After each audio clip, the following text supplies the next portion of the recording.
제가 오늘 준비한 본문은 사도행전 8장 1절에서 3절입니다. 자, 석절 말씀이니까 한 목소리로 같이 봉독하시겠습니다. 사울은 그가 죽임당함을 마땅히 여기더라. 그날에 예루살렘에 있는 교회에 큰 박해가 있어 사도 외에는 다 유대와 사마리아 모든 땅으로 흩어지니라. 경건한 사람들이 서대반을 장사하고 위하여 크게 울더라. 사울이 교회를 잔멸할새 각 집에 들어가 남녀를 끌어다가 옥에 넘기니라. 아멘. 할렐루야. 우리 예수학령교회 목사님 목회자들이 교역자 수련회 중이라고 들었습니다. 그래서 오늘 내일 새벽에 제가 초청받고 급하게 왔습니다. 저는 베트남 선교사로 한 20년 사역한 현재 선교사고요. 바로 옆에 있는 우리 월문리 GMS 선교센터에서 지금 GMS 선교국장으로 사역을 하고 있습니다. 가까이 또 있기도 하고, 또 우리 정갑신 목사님과는 학부부터 1년 선배 되시고요. 오랜 동안 또 교제하고 또 같이 지냈던 그런 관계입니다. 그래서 이틀 새벽 모든 교역자들이 없는데 가까이 있으니까 이렇게 한번 새벽 순서 시간을 맡아주면 좋겠다라고 부탁을 받고 왔습니다. 그래서 여러분들이 순서에 따라서 매일 묵상하시고 또 말씀 듣는 에스더 1장부터 오늘 그리고 내일 계속 진행되어지는데, 제가 그 말씀을 나누는 것보다 또 선교적 관점에서 또 사도행전 8장과 또 내일은 사도행전 11장에 나오는 흩어진 사람들 이란 제목으로 두 부분 나누어서 말씀을 준비를 했습니다. 사도행전을 보면은 선교의 흐름, 세 가지의 흐름이 보이고 있습니다. 1장부터 28장으로 되어 있는 이 사도행전의 초대교회의 역사의 흐름들 기록을 쭉 읽어 내려가시면 베드로를 이시한 사도들, 초대 예루살렘 교회의 모습과 베드로 중심으로 또 펼쳐지는 초대교회의 모습들, 선교의 한 흐름을 우리가 알 수가 있습니다. 그리고 좀 더 나아가서 이 바울의 회심, 그리고 바울에 의한 하나님의 선교의 방향과 흐름들이 나타나고 있습니다. 그래서 전반부는 흔히 이제 베드로 중심의 예루살렘 교회, 후반부는 바울과 안디옥과 또 파송되어진 선교팀에 의한 또 선교 여정이 그려진 그런 선교의 여정으로 우리가 전후를 나눈다면 그렇게 흔히들 두 그룹으로 나누게 되어집니다. 그런데 오늘 같이 읽은 본문 속에서 또 보이지는 않지만 또 그냥 지나가는 것 같지만 그 이 두 위대한 인물을 가능하게 하고 또 오히려 그 두 인물보다도 더 큰 선교의 흐름을 가지고 교회가 어떻게 선교를 해왔는지를 표현해주는 본문이 오늘 같이 읽은 본문의 내용 속에 담겨져 있습니다. 말하자면 흩어진 자들에 의한 선교, 다른 표현을 하면은 무명의 선교사에 의한 선교, 이름 없는 성도들에 의한 선교, 그것이 사도행전의 또 다른 선교의 세 번째 흐름이라는 것입니다. 오늘 이 흩어진 자들에 의한 선교는 박해로부터 또 시작되어지고 핍박으로부터 진행되는 것을 보게 되어집니다. 이제 흩어진 자들, 이 흩어진 자들은 지금 오늘날 우리의 환경으로 말하자면 또 조금 앞선 우리 한국 교회의 역사를 보자면 우리도 일제 시대에 또 식민지 압박 속에서 압제 속에서 신사참배라든지 고난 속에서 훈련받고 성장한 교회가 한국 교회입니다. 공산주의와 더불어서 또 핍박을 당하고 또 공산당의 총칼 아래서 또 순교했던 순교자가 있는 역사를 가지게 됐습니다. 또 많은 믿음의 가족들이 신앙을 갖기 시작하면서 믿지 않는 부모나 가족들에 의해서 또 어려움들을 당하고 박해의 또 그런 신앙의 고난의 체험들이 있는 교회가 한국 교회입니다. 그런데 그런 역사적 사건들, 개인적 어떤 삶의 여정들 속에서 고난과 핍박이 있었지만 그것들 때문에 혼자서 먼저 시작하고 예수 먼저 믿는다고 또 교회 다닌다고 머리 찢기고 또 성경책 또 이렇게 불살라버리고 하는 간정이 있는 성도님들이 지금 여기 앉아 계신 분들 가운데는 또 있는지 모르겠습니다. 제가 학생 때 같이 이렇게 신앙생활 할 때에 그 당시 학생들이었지만 저는 부산에서 이렇게 개척교회에서 신앙생활을 했는데 그때 시골에서 부산의 신발 공장에 와서 낮에는 일하고 저녁에는 예약하는 학생들이 있었어요.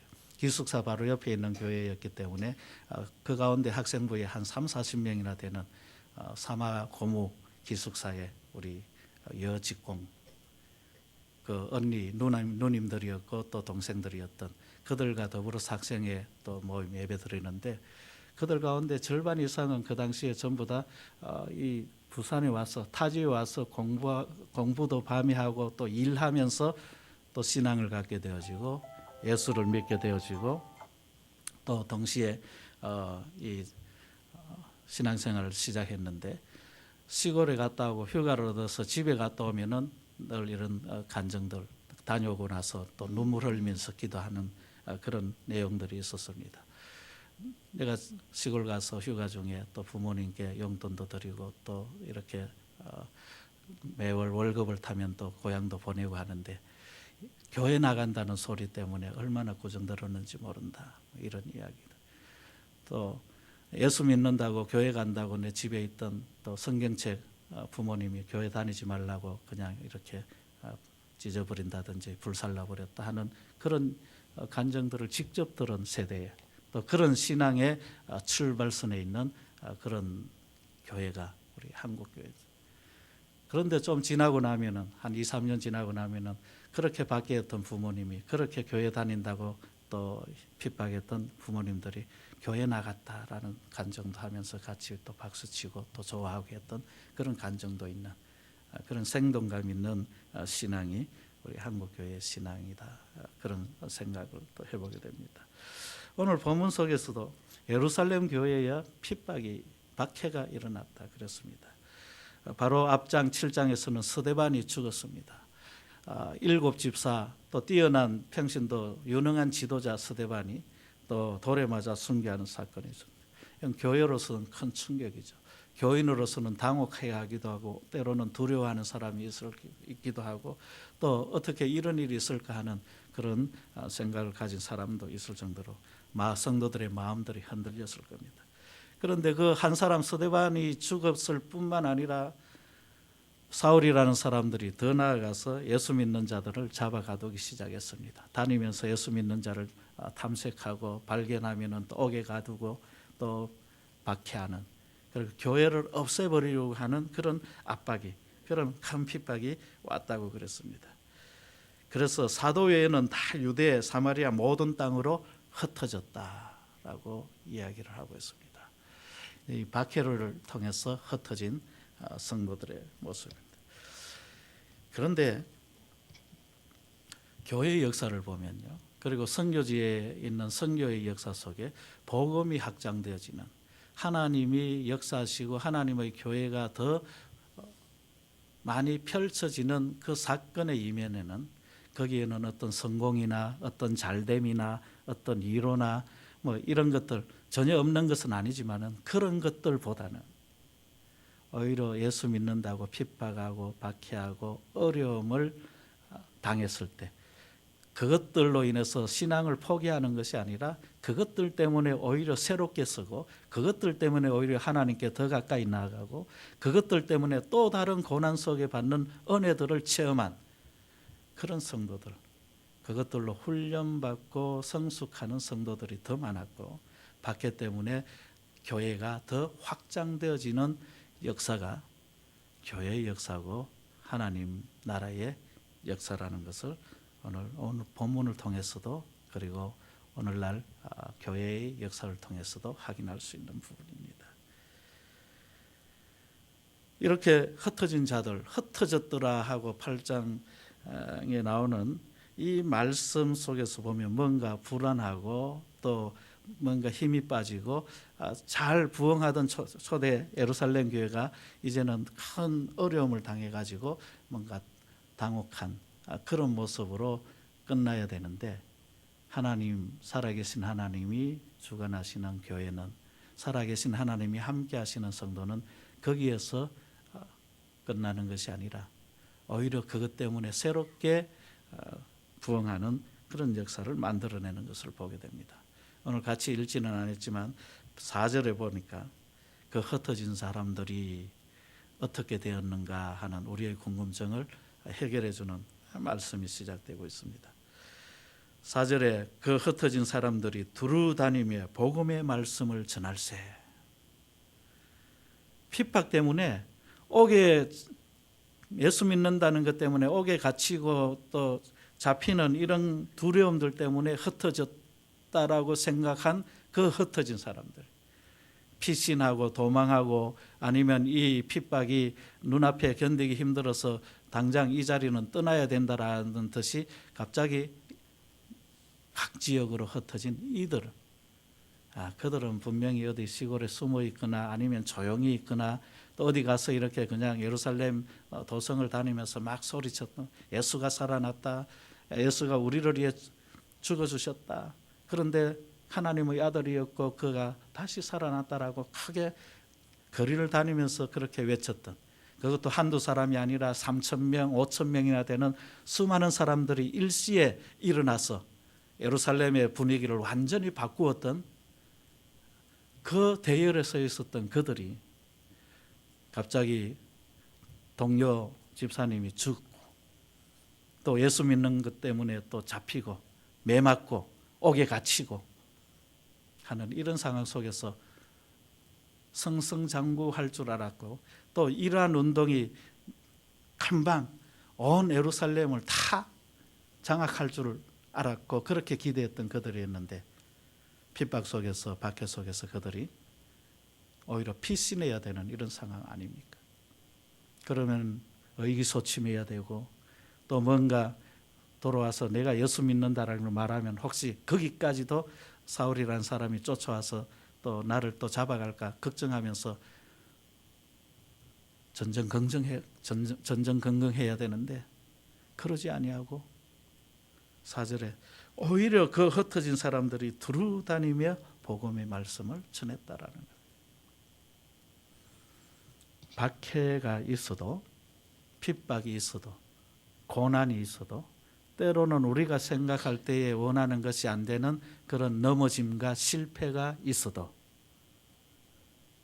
살아계신 예수 그리스도의 이름으로 살아가는 성도는 곧 회복한다라는 사실.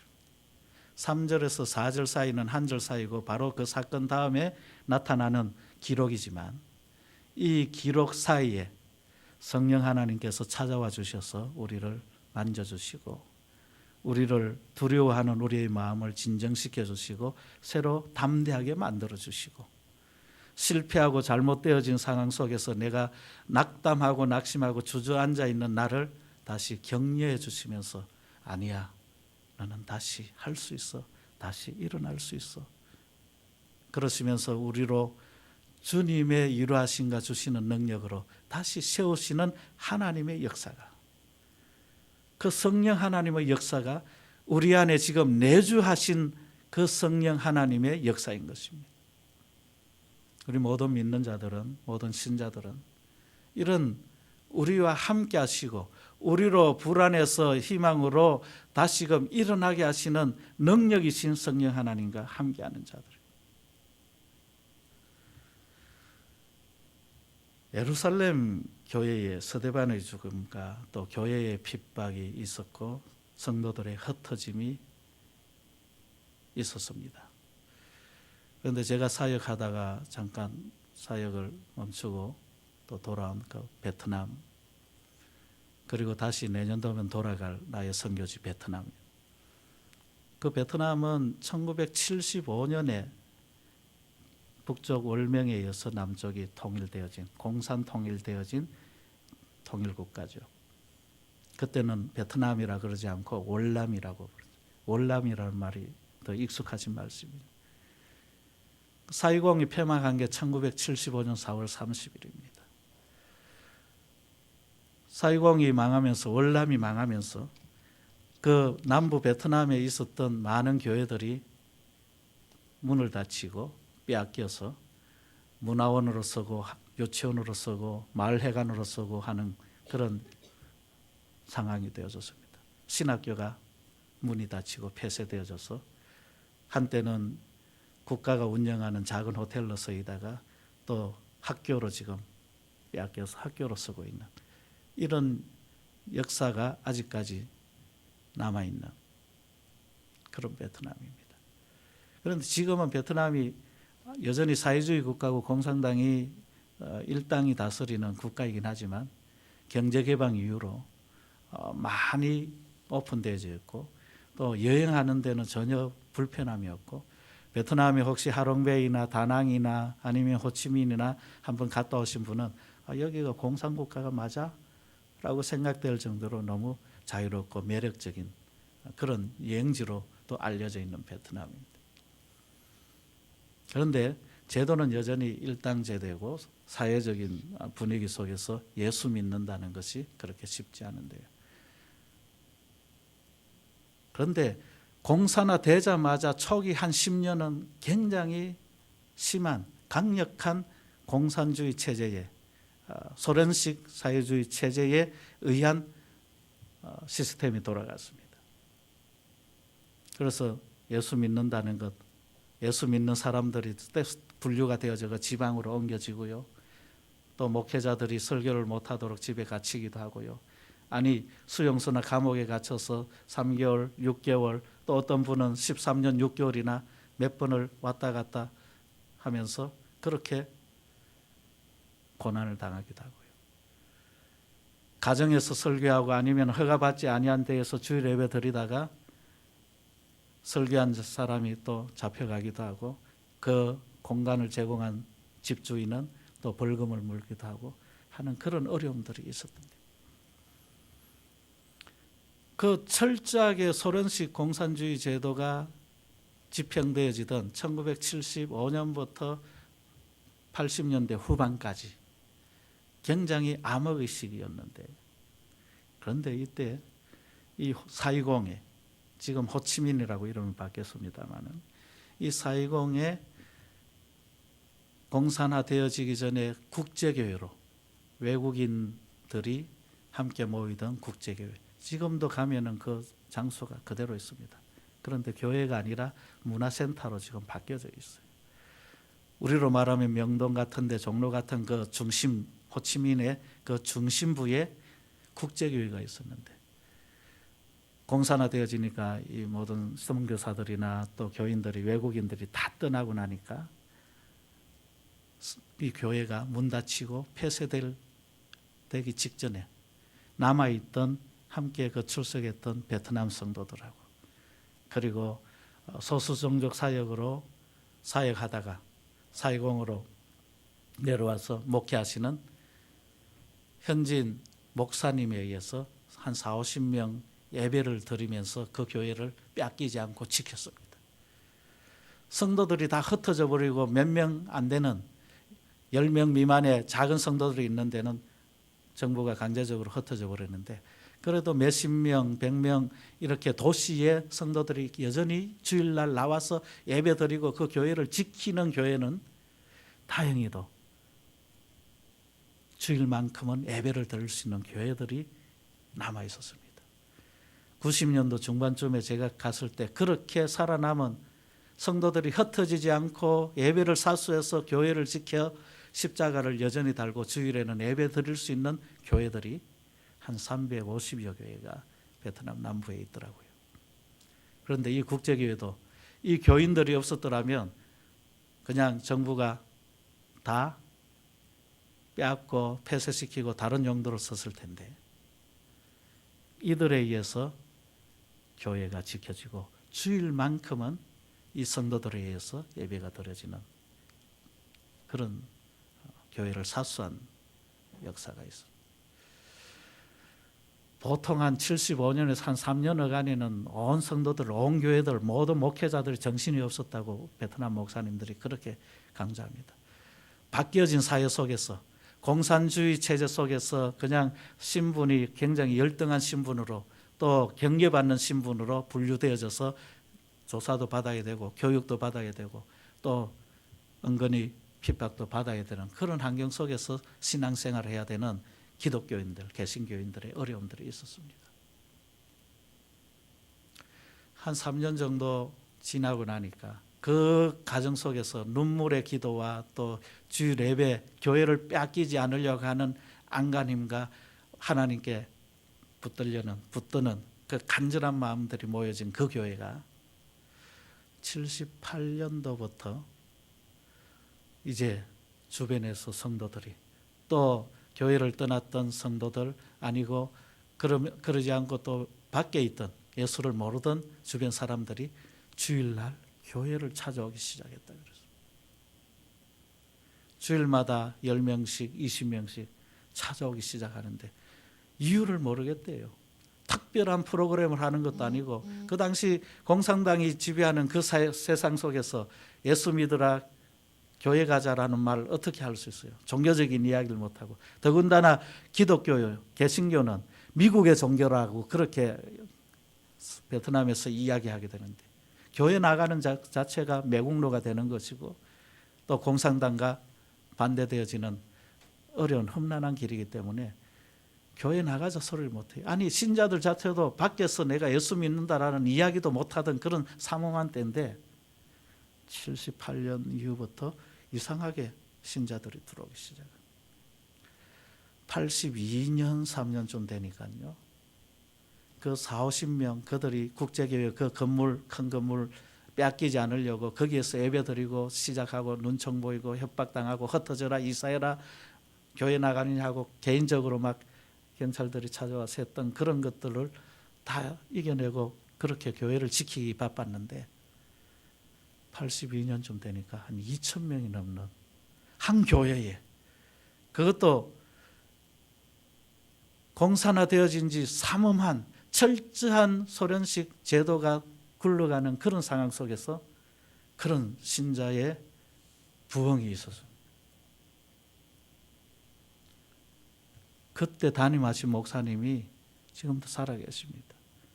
미국 시애틀에서 지금 목회하고 계신데 70이 넘으셨는데도 아직 정정하게 목회를 지금 하고 계세요. 제가 베트남에서도 만나고 시애틀에서도 만나고 교제하고 또 그때 이야기도 듣고 그 당시 어떻게 됐냐 인터뷰도 하고 그래서. 자, 이 4.20 이 한 도시 중심에 교회가 그냥 다 허물어지고 다 찢어질 교회로 생각했던데 1,000명, 2,000명이 되니까 인민위원회와 경찰이 놀라고 이제는 이게 위협적인 세력으로 된다라는 생각 때문에 기획한 날에 주일날 예배 드릴 때 성도들이 모일 때 작전을 펼쳐서 교회에 들어왔습니다. 그리고 교인들 헛고 교회문 폐쇄시키고 목사님, 전도사님 또 핵심 교인들, 지도자들 불러가서 미국의 앞잡이 CIA의 정보원 끈앞풀이라는 이러한 제목을 붙여가지고 재판을 하고 목사님은 9년형, 전도사님은 6년형, 그리고 신자들은 벌금이나 또 각각 그런 언도를 하고 행집행을 하고 교회는 폐쇄시켜버렸어요. 그리고 그 교회는 얼마 뒤에 그 일군 문화회관으로, 청소년회관으로 그냥 바꾸어서 그냥 사회 건물로 이렇게 전환시켜버려요. 그래서 이 83년도에 이 교회가 닫혀지고 1,000명, 2,000명 가까이 모였던 성도들이 일시에 다 교회를 잃어버린 그런 일들이 벌어졌습니다. 그리고 목회자는 감옥에 갇혀서 형을 산. 그런데 그 목사님은 88년도인가 89년도에 미국에 있는 베트남 지인들이 미국 정부에 탄원하고 호소하고 해서 미국의 어떤 뒷거래 힘에 의해서 그 목사님을 모셔올 수 있습니다. 그래서 미국으로 베트남 정부가 몰래 이렇게 보내주고, 물론 거기에 대한 대가도 받고 또 했겠죠. 그래서 그 목사님과 그 일부 크리스찬 지도자들이 인권단체 또 크리스찬 단체의 그 호소에 의해서 미국으로 와서 그 목사님은 89년도부터 미국에서 베트남인들을 위한 교회를 세우고 전도활동을 하고 선교 역할을 받는, 그때부터 지금까지 미국에서 목회와 또 선교의 일들을 감당하는 목회자로 지금도 활동하고 계십니다. 그런데 그때 그렇게 많이 모였던 성도들은 어떻게 됐냐? 아마 그 공산당들은 그때 작전을 하고 흩어버리고 교회 폐쇄시키고 감옥에 가두고 교인들 다 흩어버리니까 교회 하나 없어졌다, 우리 이협의 어떤 요소 요인들을 다 제거했다라고 생각했는데, 그런데 그 흩어진 자들이 4.20에 그나마 또 주일날 그래도 흩어지지 않고 작게나마 명맥을 유지하던, 십자가를 달고 주일날 예배를 드릴 수 있던 그 교회들 주변으로 다 여기저기 이렇게 분산되어져 갔어요.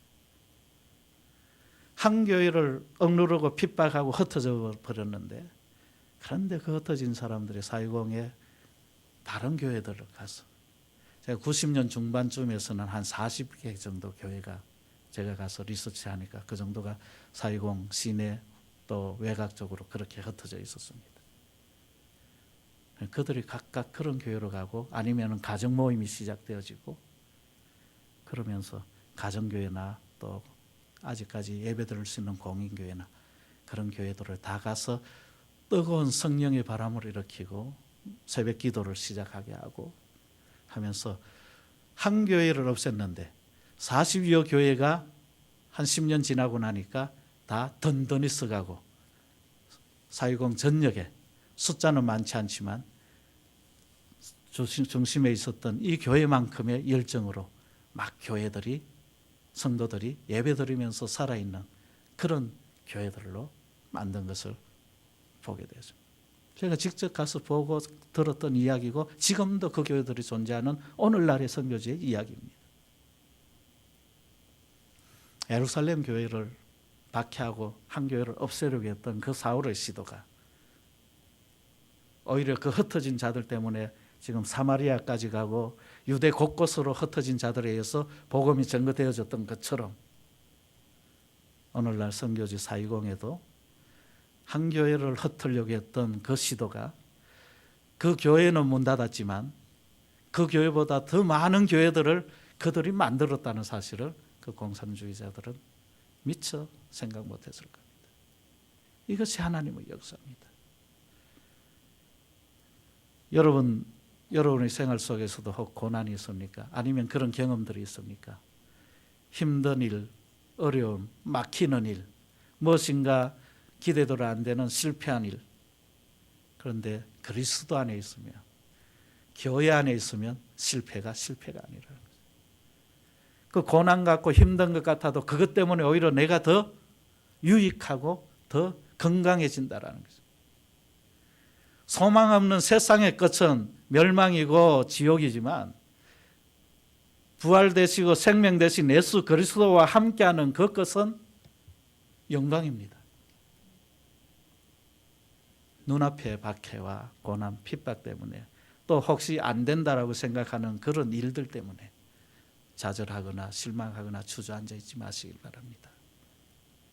우리의 마지막은 지금이 아니라 주님이 다시 오시는 그날, 그때 영광스러운 주님과 함께 모든 나라들을 통치하고 또 그 기쁨을 누리는 그런 자로 선택되어진 자들, 그들이 저나 여러분들인 것입니다. 오늘 흩어진 자들, 그 흩어진 자들은 오늘 저나 여러분 동일한 흩어진 자들. 이름도 없어요. 베드로라는 이름, 바울이라는 이름, 바나바라는 이름, 성경에 이름이 쓰면서 역할을 하신 분도 있지만 오히려 하나님의 교회는 무명의 신자들, 그냥 흩어졌던 자들이라고 표현되어지는 그 누구, 그들에 의해서 오늘 교회가 더 부흥하고 하나님의 복음이 더 확장된다는 사실입니다. 모르겠습니다. 저도 이 화성에 와서 한국을 떠났다가 다시 20년 만에 와서 사는 이곳에서의 삶이 이제는 고향을 떠난 자로서의 삶이었습니다. 고향을 떠나 베트남까지 갔고 또 한국에 돌아왔지만은 제 부모님이 계시거나 제가 자랐던 그 고향이 아니라 또 다른 곳에서 지금 살고 있습니다. 한 7년 전에 제가 이 월문리 저희 GMS 선교센터에 훈련받으러 한 달 정도 왔을 때 그때만 해도 여기 이렇게 아파트가 있지 않았습니다. 향남 중심 가면은 여러분 읍내라 그럽니까? 뭐라 부릅니까? 향남읍이라서 읍내라 불러야 맞나요? 그런데 읍은 시골 같은데 여기는 새로운 신도시잖아요. 홈플러스도 있더라고요. 베트남에서 다시 잠깐 본국사역, 국장사역 한 3년 임기로 들어와야 된다 했을 때 거기 가면은 주변에 어디 뭐 갈 데 없을 텐데 뭐 시내 가야 저 서울 가야 어디 가야 뭐 이렇게 뭐 물건 구하거나 아니면 뭐 이 여가 시설이나 이런 거 있지 않을까 그런 생각이 들었는데 제가 먼저 와 보니까 7년 전에 없었던 아파트들이 막 쫙 서 있고 그 가운데에 홈플러스가 또 있더라고요. 그래서 제가 당장 제가 먼저 왔고 아내가 한 3개월 후에 들어왔는데 가서 전화했습니다. 여보 여기 와도 돼. 여기 홈플러스가 있더라고. 시장 가는 거 걱정 안 해도 돼. 그런 이야기를 소에 들어오면서 그런 촌스러운 이야기를 했어. 집 떠난 사람들. 저나 여러분이 이제 다 여기 계신 분들은 아마 모르겠습니다. 원래부터 여기 본토인 분이 계신지 모르겠는데 아마 대부분 또 다른 자기의 고향을 떠나 또 이주해서 또 여기까지 오신 분들이 많지 않을까 생각이 되죠. 이러한 자연스럽게 생각되어지는 이사 속에서도 사실은 하나님이 계속 헛고 계시고 움직이게 하고 계신다는 사실을 기억하셔야 됩니다. 내가 꼭 있어야 되고 또 내 뿌리라고 생각하는 그것을 떠났을 때에는 또 다른 사명이 있기 때문에 그렇습니다. 왜 여기에서 이렇게 예수 향남교회에서 함께 모여 신앙 공동체로 이 새벽에 이 추운 새벽에 와서 그렇게 기도하고 또 신앙생활을 하는지 무엇을 기도하게 하시려고 여기에 나와서 이렇게 앉아있게 하시는지 오늘 새벽에 그 뜻을 한번 물어보시길 바랍니다. 여러분 가정과 여러분의 자녀들과 또 여러분 스스로의 하나님이 주신 그 사명이 무엇인지 이 허벌판에 이렇게 예수 향남교회가 세워진 그 이유가 무엇인지 하나님이 생각하시는 그 사명 그것에 오늘 이 새벽에 함께 집중해서 기도할 수 있는 오늘 하루가 되었으면 좋겠습니다. 새로운 사명을 주신 것을 생각하면서 오늘 이 하루를 시작하기를 원합니다. 주님 가르치신 기도 하겠습니다. 하늘에 계신 우리 아버지요